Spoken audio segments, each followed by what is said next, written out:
Ladies and gentlemen, welcome to another episode of Timeouts by your boy Ari Magadia. Today is a historic day because it is our first ever professional basketball player guest, and his name is Brandon Ganuelas-Rosser. Brandon, welcome to Timeouts. Appreciate it, man. Appreciate you for having me. It's crazy. I didn't know this. I was the first pro ball player to be on the pod. So On the pod, Mike, we have a lot of coaches, we have a lot of writers, a lot of social media people, and some college hoopers. But you're officially the first one, so first of many. appreciate it. Oh, I'll take it. I'll take it. Okay, so let's begin. I just want to wonder on who introduced you to the game of basketball. Growing up, I grew up in the States. Grew up in Southern California. I grew up in San Diego. Uh, you know, Growing up, you play a lot of sports. Going outside with the neighborhood kids. So like, of course, basketball, football, baseball. But what really got me into basketball was just watching my older brother Matt play. He was the one that started it. He was the first one. So, he played for some local teams, growing up, then just going and traveling to all of his games, all of his tournaments.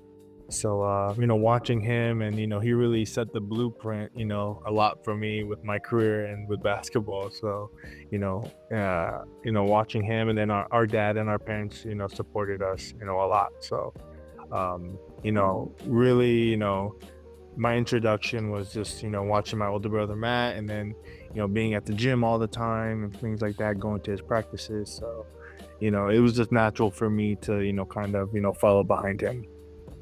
That's great. That's great. I've always wondered also, like, since you're an absolute beast on the court, I mean, a lot of explosive plays, dunks, especially how involved you are in TNT's offense. Were you always an athletic kid growing up, or it just came to you off of reps and practice? It actually, I think it came, a little bit with reps. Obviously, I'm blessed a little bit with some height. I'm 6'7", so being taller, helps in basketball. But just over time learning, a lot of my favorite players. I remember my growing up, my favorite player was Kevin Garnett. The big ticket, and I kind of modeled my game a little bit after him. I used to love watching him play. I used to just love like his intensity, and then as I grew older, seeing like his mindset going into games was something that I also admire. So, it's a little bit of this. Obviously my brother watching him, watching KG, watching Kobe, all these guys, just growing up. I pour a little bit of themselves into my game. I take a little bit of their game and put it into my game. That's crazy. Because honestly, when I would observe you while you're playing these games and your shot selection, how involved you are on both ends, it kind of does remind me of Kevin Garnett. So it's quite a surprise that you yourself base your game around those players, most especially the big ticket. And I just gotta ask, like, how does it feel to have a brother like Matt to play in the same profession and to play basketball at such a high level? I mean, that should feel insane. Yeah, man. Honestly, it's so crazy because you know I think my older brother Matt, every single level that he's ever played on, I think he's won a championship. Wow, As that's a crazy. So I've always tried to model, my like work and things like that after him. So, it got me to where I am today. Obviously, I'm also a very prideful and self-motivated, person. So, it's only so much, I can take. But, you know, when my brother got to the Philippines, I was like, okay, that may be something I can, do one day. Then watching him, come out here and, have his successes and, play for the national team straight out of college, go and, win the championship in his rookie year and win multiple championships with, San Miguel Beer and win multiple with Talking Tex. It's really, I'm really honored to, be able to share, our name and things like that. And then when we were able to share the court with each other when I was on NLEX and I played against him, that was, such a dream come true because, you never know, what life is gonna have. Yeah. And to become a professional athlete with my older brother, one of my closest friends, that's like you said, it's insane. And then we were even able to be teammates for a conference, which was, that was just the cherry on top. And it was just such an honor to, share, the court and be on the same team with him and go to work with him every day. And honestly, those are the things that I'm gonna cherish the most in my career. The wins and losses, they come and go, but like I'll always remember, being able to go to practice with my older brother every day, you know, carpooling to practice, Yeah. talking about, things we're going through, that was really, like the best part, so far in my career. I can only imagine because like I've been very fortunate to play with when I was a varsity player in my Hmm. high school. I was very fortunate to play with a lot of like different sets of brothers, and I was Hmm. that tweener guy that would play Division 1, Division 2 because the senior team, aka the varsity team, would be Hmm. Division 1 and Division 2, sort of like our version of JV. Hmm. And I was that slide up, slide down type of guy. So I really Oh, okay, got to okay. know on how fun it could be to have a sibling and to play with them in as a team.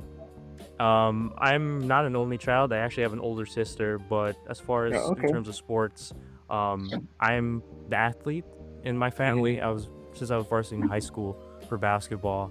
My dad played D1 for USC for polo, so I Oh, have okay. some athletic background, but my mom and my sister are morely the debaters, but we're all competitors at the end of the day. Right, right. And since we're on the topic about family, can you briefly like tell me your love story with like your now wife? And congratulations again. That I just gotta know, like, how did that happen? Oh, that's interesting. We have a very modern, 21st century love story. We connected on Instagram. Okay, did you slide in her DMs or? She actually slid into my DMs, which is that's what I'm saying. Our story is very funny or cute, however you want to look at it. Um, I think she followed me and she said she was waiting for me, which I Oh, was going to message her. But she ended up like I think commenting or like replying on a story of one of my basketball highlights. okay. So it's always like, basketball is always that's at the center of everything for me. And then yeah, we connected like that. And then pandemic hit, so we weren't really able to like meet in person. I ended up going back to the States, Yeah. and then when I came back to the Philippines to play 3x3, that's when we reconnected again. And we were able to see each other and be with each other. And then honestly, since then we haven't really left each other's side. And yeah, so I love her very much. My wife is she's my rock, and she's my foundation, now, which is really something that I'm very thankful for to have at this part of my career. Because without her, I would be lost. I'd be Hopefully one day I can do the same. Maybe not highlights, but through videos, I guess. yeah, you never Maybe know. this You video. never know. Yeah, you never know. So I'm very thankful, and you know, yeah, I just love her a lot, and obviously miss her and stuff like that. So Shout out to her, man. yeah, yeah, for real, for real. Shout out to all the wives. They really are a big part of this. For us athletes to be able to do our jobs. And they're able to be at home and support our families and Yeah. support us. So big shout out to my wife and all the wives. Yep. Shout out exactly. Um, since we're still on this realm within your circle, I also gotta ask about the icon himself, Bear, your dog. So, like, how did like that story come to be? And what's also surprising to me and is just so cool on in terms of like Bear's social media accounts, like he has quite the following. And I see him around sometimes because my university is in Pasig, and my university happens to be 2 streets away from Shangri-La, and I tend to see him there sometimes when I'm Iwawas or something. And there was one time where I was eating in Fish and Co, that fish and chips place. Iwawas, that I was like, oh my god, there's like a nice little cute dog sniffing my leg and like, oh my god, that's Bear. And I was able to meet my wife briefly, and then like, I petted him a little bit because I'm a big dog guy. I have my dog by myself. His name's Thunder. He's a black Oh, okay. Labrador. So like, how did that bear situation get in there? Yeah, that's so funny that you've already met Bam. um, yeah. So my wife's one of her like friends or colleagues. Um, at the time they were going through a rough patch, and they needed some help, so they put up Bear for adoption for sale, and we were able to give him a new home. And I remember the first day we got him. He was so skinny, he was so small, he didn't really know how to like walk on a leash and things like that. He was basically, his first few months of his life, he was just put in the cage, and because his previous owner didn't really have the time to take Mm. care of him, so he was very just shy and timid. But like you see now, he'll walk up to anybody and Yeah, snap their legs that's and crazy. wait for them to give him pets. And growing up, we didn't have pets at our house, Yeah. so I knew that like growing up, if I was able to, I would want to like have a dog or a cat or something like that. So Bear was a perfect dog to have. He's high maintenance sometimes. In what ways was Bear high maintenance? Bulldogs tend to have a lot of health issues. Yeah. So, you just have to make sure you're maintaining his health, and that comes with a lot of, wiping his paws, cleaning his, creases in his face, his wrinkles, making sure he has the right food, and that food might be a little more expensive. So he's really the king of the castle. He's also said that not many dogs get the chance to walk inside an air-conditioned mall. Like that's their daily walking route. Yeah, I mean, like, come on, like that's a one lucky sentiment since most malls here in Manila only allowed dogs in the stroller. Yeah. So he's one lucky dog. So let's now get into the basketball side of things. Like, can you take it through like an average day of like a PBA player? Um, you know, I'll take you through like an average like practice day, like build up. I wake up, I try and get to the facility practice a little bit earlier. I try and get there at least 2.5 hours before practice starts. I like to really go through a lot of my routines, a lot of my rituals or things like that. Just stuff that I've started to do that make me feel ready to practice and play. Whether it be a stretching routine that I have, rolling out with the foam roller, doing exercises, to warm up my knee. Since I've had my knee surgery, almost 2 years ago. I have to make sure I'm always making sure my knee is healthy and strong. And after that, we'll have team practice.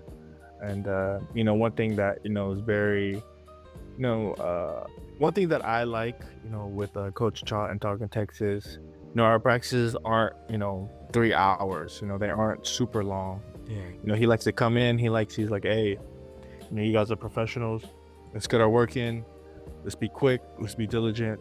And we'll be out of there, hour and a half, tops, 2 hours, but hour and a half, getting our work in. And that's something that I really like. And then after practice, get a little extra shooting or drills in. And then if I can, I always try and get some maintenance on the body, whether it be massage, stretch, always icing.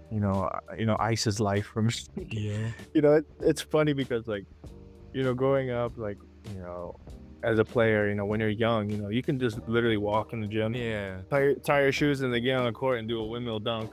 Yeah. And then after practice, like go and like eat like a Big Mac, and then you'll be okay. Like like Yeah, as you get older. the same old thing. Like you gotta Yeah, stretch, you gotta yeah. get the Those massage days, going. yeah, those days are long gone for me. So, I really have some things like that I make sure that I take care of. And then, after practice, I like to go home and spend time with, my wife and Bear. We maybe we'll take a nap or something like that, and then the rest of the day just dedicated to family and making sure I'm there for my wife and being supportive for her. So that's a typical day, and then yeah, that's just one of the biggest pieces of advice that I've gotten over the years, especially coming into the PBA.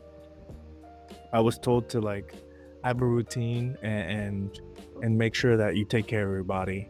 That because us athletes, our body is our business. It's how we get paid. Being healthy, being available. So making sure that I'm doing the right things to stay available and to stay part of the team is I'm always trying to make sure I'm doing that. Yeah. Yeah, that's pretty great because like as a fan, like before I like a couple years ago, I'd say around like 2016, I just Hmm. watched the PBA. Like I undermined how physical the league is until I actually came and watched a game myself. And then I'm realized, holy cow, these guys are beating each other down there. It's looking like the NFL. It's looking like college football down there. And with a lot of physicality comes with a lot of pressure. Like as a professional, like what is your personal way on how you can be able to calm those nerves? Do you Hmm. meditate? Like what's your method about it? Um, one thing that I tell myself is pressure is a privilege. Being in high pressure moments, whether it be like a big game, the finals versus San Miguel, or a big moment during a game, all those are just privileges, and you have to really be thankful. It's weird to say, but when I'm in those moments, I'm like, oh, I'm thankful. Like I'm thankful I get to be here and I get to experience this and I get to really feel this, because like you said, like being a fan, you don't really know until you're a part. Yeah, until you're actually there. Yeah, until you're actually there. So, I'm, obviously, there are little nerves and things like that when it comes to the pressure, but like I said, I always try and enjoy, the moment, and for the most part, I think I do a pretty good job. Sometimes I do get, a little emotional out there, and but that's all just coming from passion and things like that, and those are just tools that I try to use, in those moments. Be passionate, have fun, be happy, and just try and just execute, because at the end of the day, it's just basketball. Yeah. It's something that I've been doing for a long time, and it's something that I feel like I know pretty well. Something that I really really love. So, in those moments, they may seem big, but in the grand scheme of things, they really aren't. So, just try and have fun with it, and just really enjoy it. Yeah. I can really tell that you're enjoying it when you're running through dudes, bulldozing dudes, and that's honestly one of my favorite parts about watching you play and watching how TNT plays. You guys play within the system, but you guys play with so much passion, and that's very admirable to me. And I just gotta ask, since you had a very colorful career, you've played with many different teams, you played in many different countries. I've always wanted to ask you on how it was like to play with Justin Brownlee and that Alab team. Yeah. You see the greatness of like JB, from afar. It's crazy because, I remember watching him, first before going up against him, Mm. and then like being close to him, when I got here in Alab, and just we were kind of close, knew a lot of the same people hanging out, and then competing against him, when he's on Hinebra, and I'm on Blackwater and NLEX and Talking Text. And then when I had the opportunity to finally team up with him, on Gilas for that Sea Games, Mm.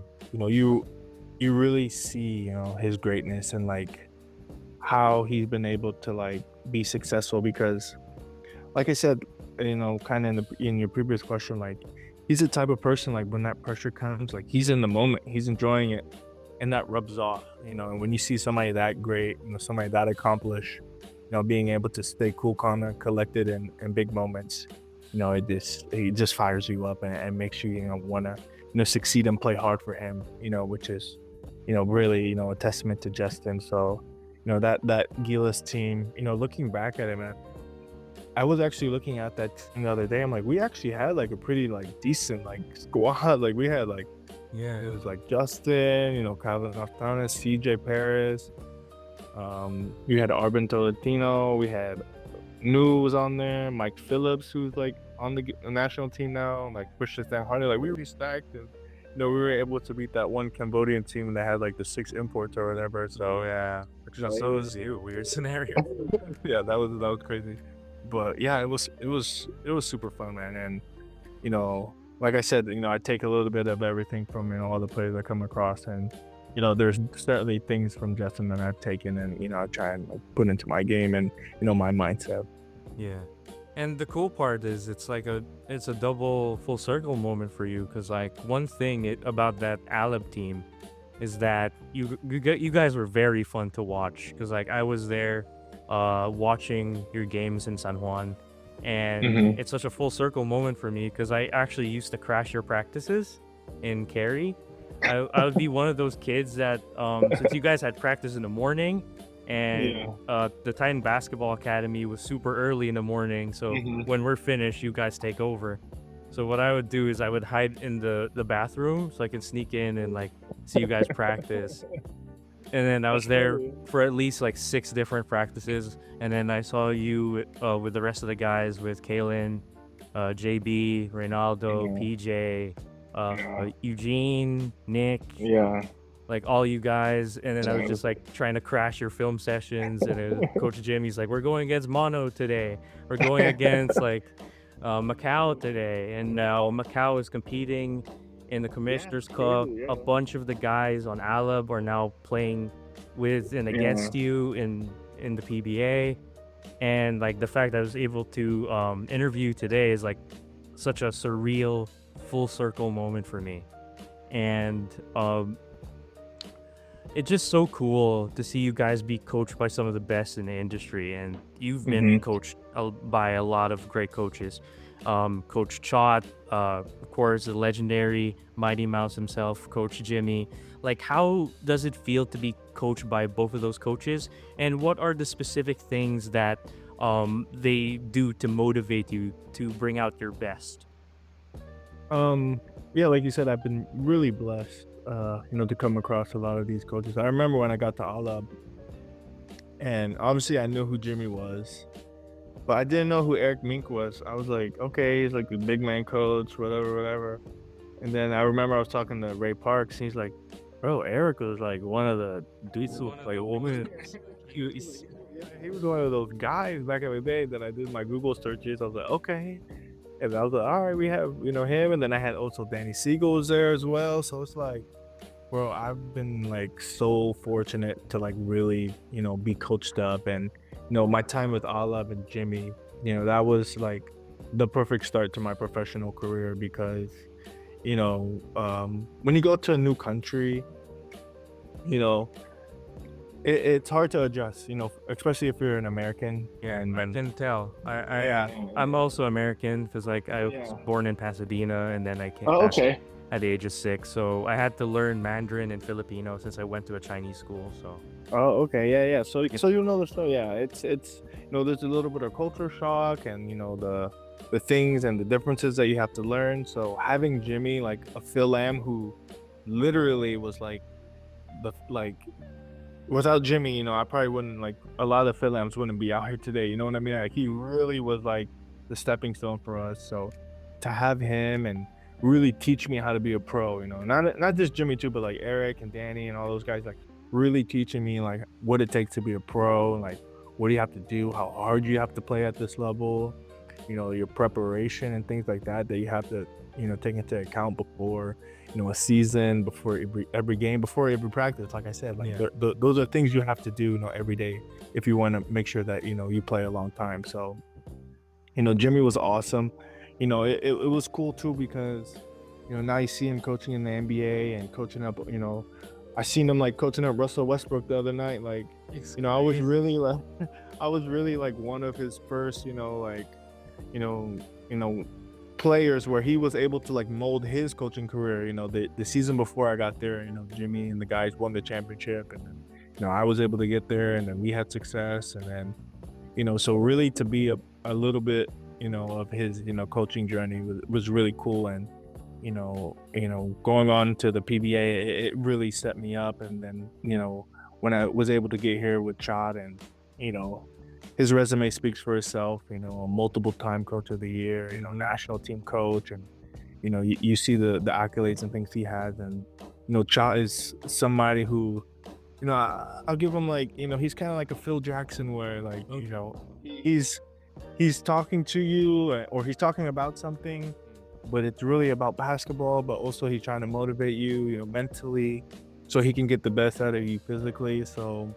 you know, I think with Cha, it's really like something that I've really taken from him is, being able to, think the game, at a higher level and being able, to contribute to winning, what I have to do to contribute to wins and consistently. So, that's something that, I'm still working on, a process that I'm still working on. But, I'm very thankful to have come across, all the coaches, that I've been able to, play for, so it's really cool. And it's, something that, like I say, I don't take for granted and I'm just blessed. Yeah. And since you've been coached by a lot of like great coaches in the country, I also got to ask, like, how did that coaching sort of system like allowed you and motivated you and the guys to win the SEA Games, most especially winning gold? Because that takes a different sort of discipline. Yeah, like if you look back, at that staff, it was Trot and Tim Cohn, leading the way with Coach Jong there as well. Like, we had, some really good coaches there. So, it's always hard, for the Philippines, especially in those regional tournaments because, we don't know who's gonna be available.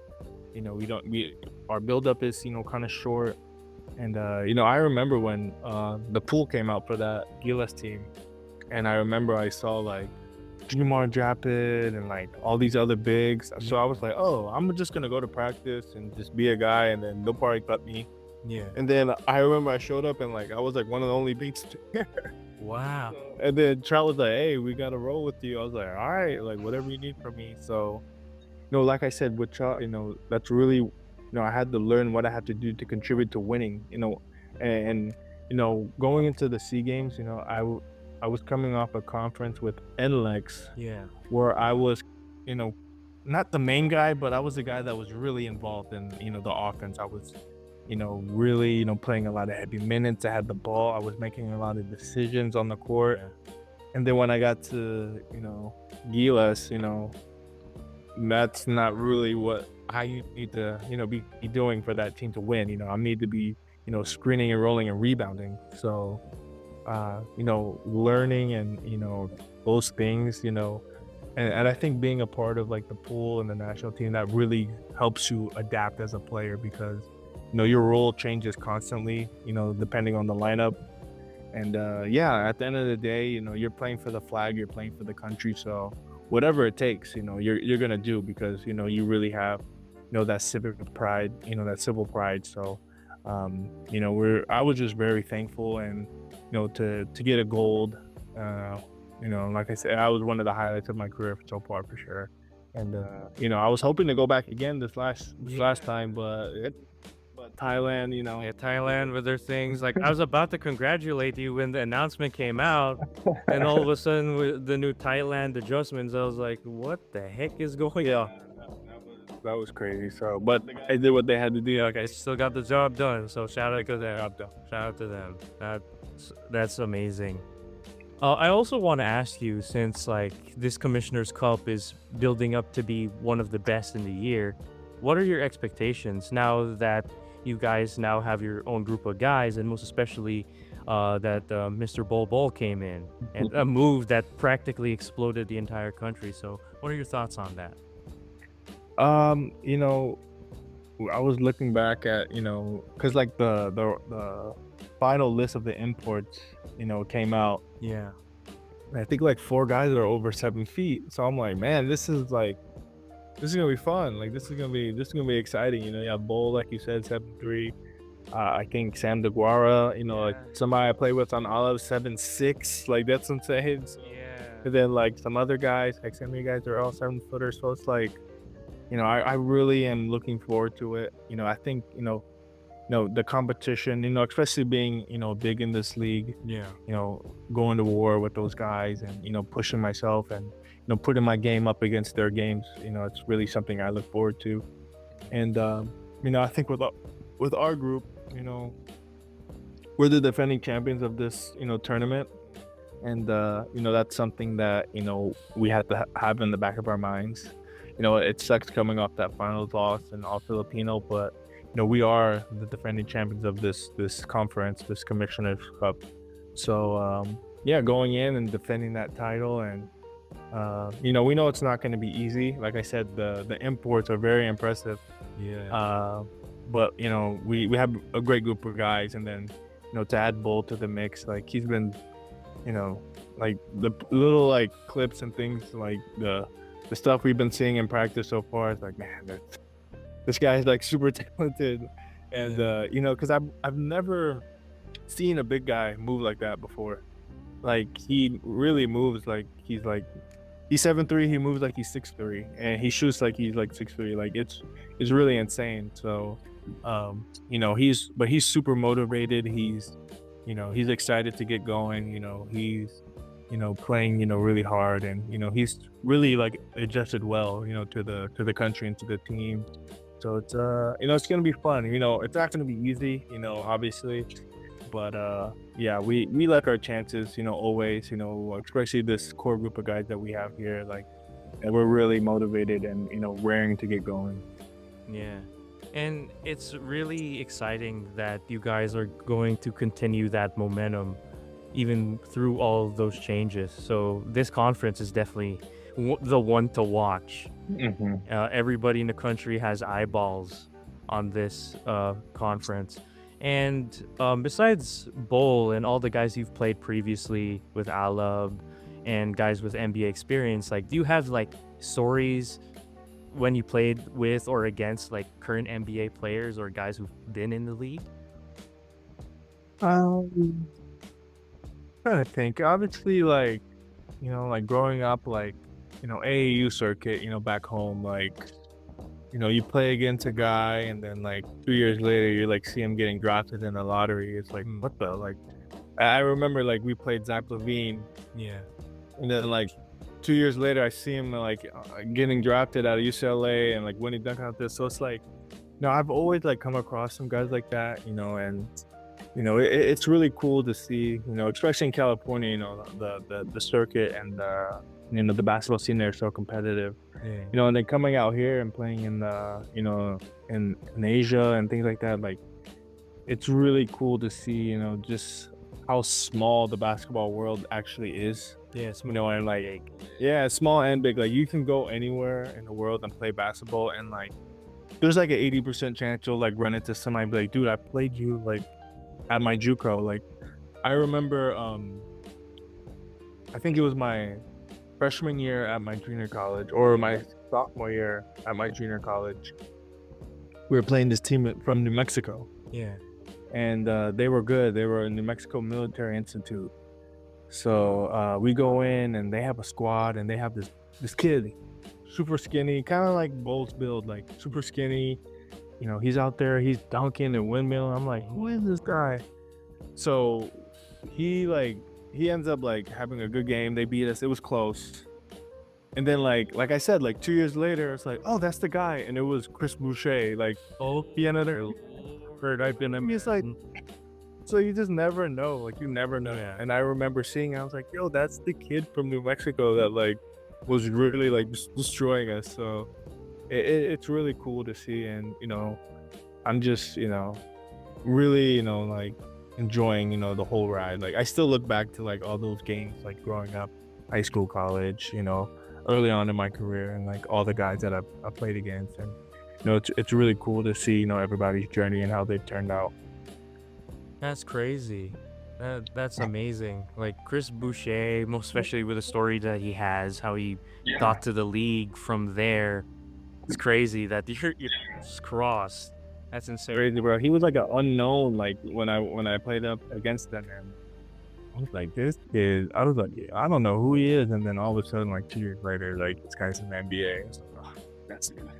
That is the guy. That was the And guy. since we're on the topic of like JUCO in general, and since you played JUCO in the US, how did that experience sort of like make you a better basketball player, most especially as a professional?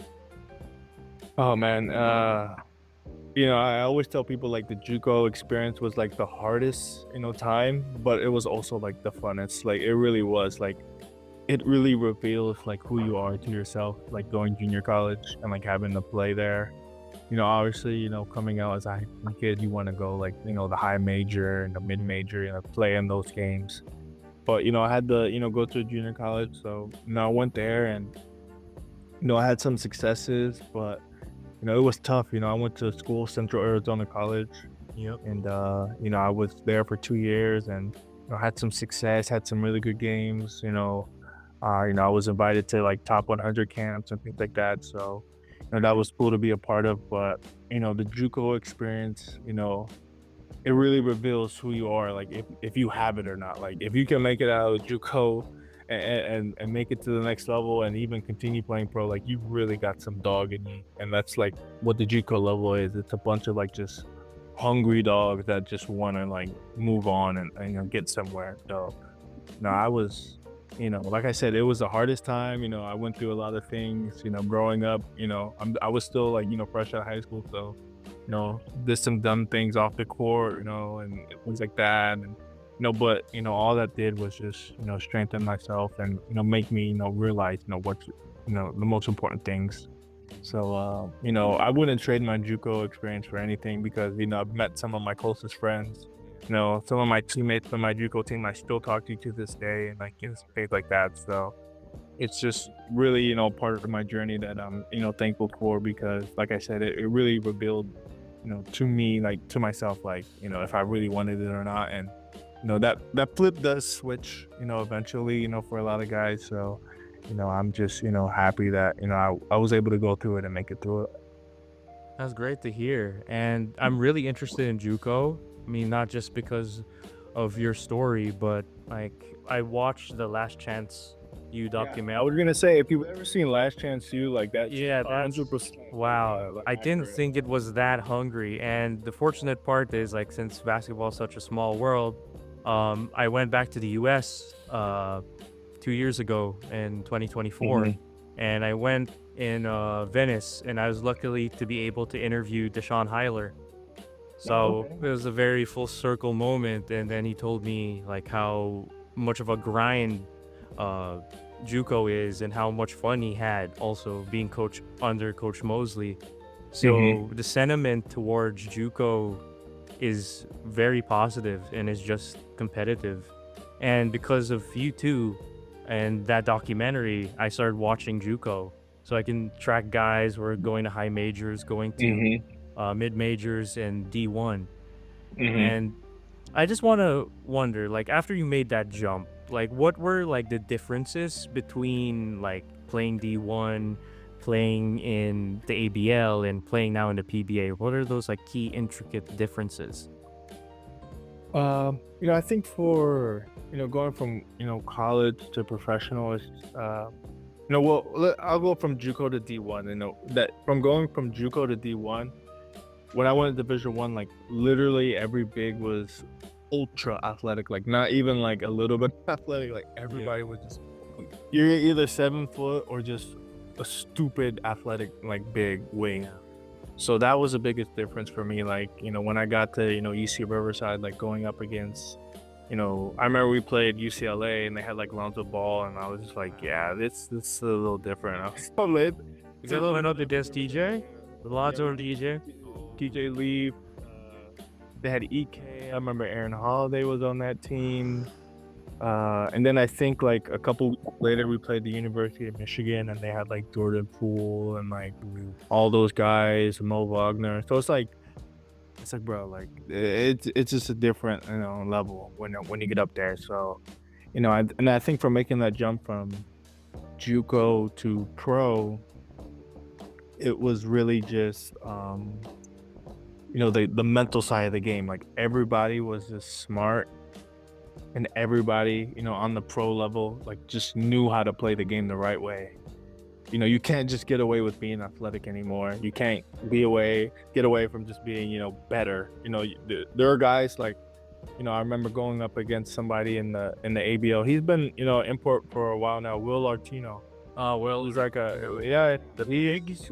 the big guy. He plays. I think he's in like Taiwan. I think he's been naturalized by them too. Like Yeah. I remember coming out of college. I'm like, dude, like this guy's not even that athletic. He's skilled, yeah, but I was like, bro, we can guard him. We could, but he like destroyed me in the paint off all just pivots and just like being in the right position. Like it's literally just like a different level mentally. And then going from like the ABL to like the PBA, I think the biggest difference for the PBA is like the way it's structured, and the number of teams. Like you play each other so much during the year, and like the tendencies, like you pick up on a lot of people's tendencies quick. They pick up on your tendencies really quick, so you're scouted so much in the PBA. Like you really like have to like find what works for you and things like that, and really like be successful at it, because like there's so much film on you already in the PBA that like they're like, okay, we already know like when Brandon gets the ball here, he's gonna try to do this, or when Calvin gets the ball here, he's gonna pump it, go right, and Yeah. so it's really like making sure your game is multiple, and making sure that like when you do like hit some resistance, you're able to have a counter to their counter, and then you're able to counter the counters. And so it's just like it's like really a chess game in the PBA where you're playing a lot of the same guys for like 11 months straight. So it's really a grind, but it's really fun. And I really love to compete. It's super competitive, especially like I feel like the last like 2 years, like the parity in the league, it's starting to get there, where it's like the same, like a couple teams are just winning all the games they're in the eliminations. Like teams are really like starting to rise up, so it's really exciting to see. Yeah, I could really tell, and honestly, the fans share the same sentiment. Because, like, I initially thought, okay, the PBA is probably physical because they're just, want to go for physical plays and come at each other. And when I actually came there and saw the game by myself, everybody knew each other. That's why it was Mhm. also partly physical, because he knows when this guy's going right, he's gonna cut him left, he'll deny him over here. So I understand. I'm like, okay, like these guys, they know their Uno cards. Like they know the weaknesses, the counters. It's crazy. So outside of basketball, like what do you enjoy doing outside? In terms of hobbies or activities. Like what do you like? Oh man, I'm really a boring person. Really, I'm really somebody that I don't think you are. No. I really am. Like the number one thing like me and my wife love to do is just watch, trashy reality television. And like we watch like all the shows like Love is Blind. We watch all the shows like Love Island. Like it's funny to like say that, but like it's really what we enjoy doing the most, and like just watching TV, and obviously hanging out with our dog Bear. And family is really big too. My brother, he's not here anymore. Yeah, you So moved like to the U.S. yeah, I moved back to the States, so I miss them a lot. But being able to have my wife's family and spending time with them, and going to their family functions and things like that, that's really nice to have, and I'm really thankful for them. So other than that, it's boring. Go to the movies, maybe go to the mall, eat, but not that much. We travel, when we can. Obviously, after a conference or something like that, we'll try and get away and go somewhere. But for the most part, just rest and recovery, man. Honestly, it's not boring, because I used to do the same thing, and I honestly do the same thing after I'm done with class. It's like I'm out for like 8 hours, and then I would go hit the gym for like 3 hours, and then I'll just like do my schoolwork, and then I'll just relax. It's either I watch Yeah. basketball, play video games a little bit Yeah. here and there. I'm a homebody. Like literally, like when people are like doom scrolling and things like that, like I literally, I'm either watching like a basketball highlight, or like I'm watching like literally. I don't know if you like it's on your like reels or anything, but like there are coaches that like they'll like draw up a play. It's like a bunch of sets or like defensive sets, and they'll have like the whiteboard, and then they'll like draw it up. I literally could watch that for like hours because I do the same thing. yeah, I do the same thing. Like, I just watch a bunch of like just basketball content, so you know. Yeah, that's me too. I mean, it's not only just my hobby, but I really love basketball because like I know I had no choice but to stop playing competitively after I got injured in high school. Hmm. So I decided to, want to be involved with the game without having to get hurt physically. So I just picked up a camera and I haven't looked back since then. And it's been a crazy 6 years interviewing great players like you, a lot of like different people in the business, and being Hmm. able to appreciate the whole culture of basketball. Not only basketball as a sport, but basketball as like a global phenomenon. Because I don't just Hmm. watch the PBA, the NBA, I watch everyone because I like being able to know Same. different players, watching the different leagues. So I watched the Euro League, watched the Basketball Africa League, I watched the Champions League in FIBA. Actually, I was invited to Singapore a couple months back to cover the Intercontinental Cup, so I was able to Oh, that's cover a cool. lot of guys. So I met some guys in Unica Malaga, the defending champions. Hmm. Unfortunately, I wasn't able to meet the guys that came from the G League, NBA G League United, Hmm. Yeah, I remember. but the Flamengo guys. I was able to meet some guys from Brex, Utsumi Brex, those guys. So I really appreciate the whole culture. So I guess we're honestly on the same boat. Or sounds like that. Yeah, like literally, I don't think we're just boring. random. I don't think we're boring, dude. I Yeah, don't think we're my wife boring. thinks I'm boring because like I would literally turn on like any basketball game. Like I'll watch like a FIBA U16 like girls tournament like game. It'll be like just a random like Yeah, Denmark versus Sweden, and I'll just sit there and watch it and just like analyze what's going on. So it's like that's fun. it yeah, it's really just like I think basketball is like literally in my DNA. So it's like it's just something that maybe it's just like a comfort thing, like just watching basketball like any type. So It is. yeah, well, yeah. And also, I find satisfaction because, like, seeing that ball fly in, everyone has different styles, and Hmm. like seeing those styles clash in like national team tournaments, like nothing's more exciting than that for me, at least. You're observer. So, so we're honestly on the same boat, and honestly, we're not boring, dude. We're not boring. It's nice to like calm things down in this fast-paced life of ours. Right. So, besides that, um, what type of music are you into? Like, what do you listen to before games? Cause like, I just want to know what's going on in those headphones, like prior to battle time. Yeah, I like before the game, like it depends on the type of game that's coming up and just the mood I'm in. Sometimes I'm listening to drill and the music, like even like some UK drill, like Okay. uh, just something. If I'm like, okay, I need to like really like get up for this game, I'll listen to that. But also like, if I feel myself already being like kind of like amped up before the game even starts, I'll throw on like literally like meditation music, like the stuff you hear when you go to the spa, like those Yeah. this like the calming noises and stuff like that. Like I'll turn that on. Mhm. But most of the time, it's really just like random podcasts I'm listening to. I just like to keep it light.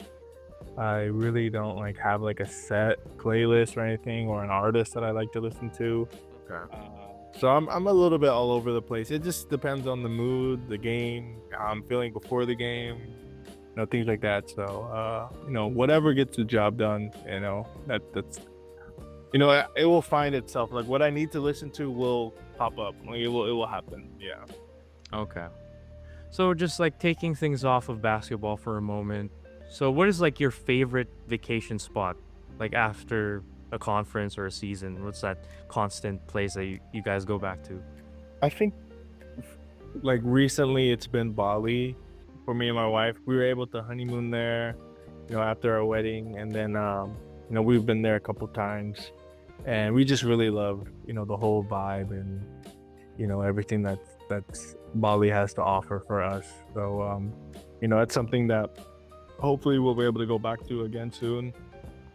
But hopefully Bali, is somewhere we can go back to because we always have a good time, and it always Bali also like gives you like the party like beach area where you can go, but we like to go like to Ubud, so it's like up in the mountains. Okay.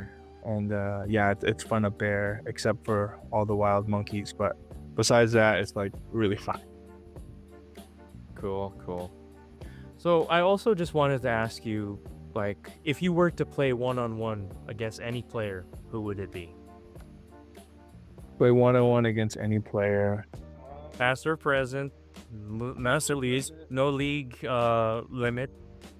I The think NBA guy. pass. I'll give you one pass on president. If I could go pass, I'd probably go against Kobe, just because I really like just, you know, want to just see just, how he operated. He was somebody that, being from Southern California, and if you love basketball, you love Kobe Bryant. Like it's like that's your guy. So, Kobe is somebody that, I would love. We're similar in height, things like that. So I really like test myself versus him, and I'd go hard.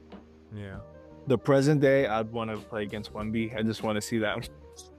I just want to see a 7'5" demigod, like in person. And Like it was it's possible. crazy. You can ask Mr. Bull for some tips, at least. Yeah. I know they matched up once in the NBA. So yeah, maybe I'll ask him how he is in real life. But seeing him, like I saw a highlight today, like he blocked, I think somebody, and he didn't even leave the floor. Like, dude, like It's ridiculous. does anybody score on him? Like it's crazy. Like when you see Wemby go out for anything at this point, it's like, I'm getting tired of being impressed, but you can't help But it. every night he does something every night. It was like There's some aliens. yeah, Like it's crazy. He's cleaning off the board and it's like 15 feet. Like that's it's insane. And yeah, I think the NBA's in good hands with him like leading the charge. Like you saw with the All-Star game, like he came out and like set that tone, and then like yeah. Ant-Man came out and like was like, all right, let's play. So like I really like that about it. Yeah. So that's why I choose Wemby. That's why Wemby's called the Eiffel Tower for a reason. He's there to like show you what he's got, and then he's gonna destroy you later. Exactly. My final question I want to ask you is like, when you eventually play your last game as a professional basketball player, what do you want the basketball community, aka also the Filipino basketball community, to remember you as? Obviously I've never really thought about the last game, but I think what I'm like want to like lay down now is just somebody that went out there and gave it their all, somebody that when their number was called on, they didn't take it for granted. They went out. I want to be remembered as somebody that went out there and respected the game the right way. Respected their opponent. Was really a good teammate. Somebody that brought people together with the game. I know that not everybody's gonna like the way I go about things, but as long as I stay true to myself, that's always gonna be something that when I am done, I can hang my head on, like, hey, till the end I did me. I didn't try and conform to fit anybody else's narrative. And play style wise, I want to be just known as a dog. I just want to be known as somebody that didn't back down, somebody that when he went out there, he played fearless. So yeah, I know, knock on wood, I got a few more really good years left in me, and I can play this game and squeeze out every ounce from the ball. So I'm just thankful and blessed to be playing the game at this level, to be around all these guys and be a part of their journeys as well. So at the end of the day, as long as I stay true to myself, I respect the game, I'll be able to lead with my head held high. So this is what I'm looking forward to. But right now I'm just enjoying every day and every moment. Same with me. I honestly feel the same sentiment with me and basketball content creation. Doing this for 6 years now, and I'm happy to say you're now officially part of my journey. So Appreciate it, man. I just want to thank you first and foremost, Mr. Brandon Ganuelas-Rosser, for hopping on the podcast today. And this is Timeouts by Ari Magadia. Don't forget to like and subscribe, and I shall see you guys on the next one. Goodbye.